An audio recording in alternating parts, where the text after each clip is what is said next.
ताज्या बातम्यांसाठी महान करेला सबस्क्राइब करा आणि बेल आयकॉनला क्लिक करा।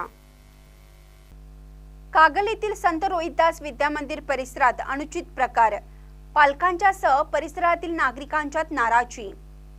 कागल नगरपालिकेच्या संत रोहिदास विद्या मंदिरामध्ये दारूच्या बाटल्या तसेच शालेय पोषण आहाराच्या खोलीची खिडकी उघडून डिझेल टाकण्याचा प्रकारही घडला आहे। या खोलीमध्ये सिलेंडर होती। कोणताही अनुचित प्रकार जरी घडला नसला तरी असा प्रकार घडलाच कसा? या घडलेल्या अनुचित घटनेविषयी शाळेस भेट देऊन मुख्याधिकारी यांच्याशी चर्चा केली, जाब विचारला व संबंधितांवर कडक कारवाई करण्याची मागणी लावून धरली। तसेच शाळेच्या सुरक्षेसाठी नेमलेल्या ठेकेदारावर कडक कारवाई करावी, त्याचा ठेका रद्द करण्यात यावा आणि पुन्हा अशा घटना घडू नयेत यासाठी सक्षम उपाययोजना करण्यात यावी।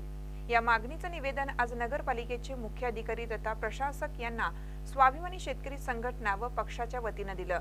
निवेदनावर सागर कोंडेकर, राजेंद्र बागल, संभाजी पसारे, कृष्णात शेंडे यांच्यासह अन्य व्यक्तींच्या सह्या आहेत। महानकर न्यूजसाठी विठ्ठल कोळेकर, कागल।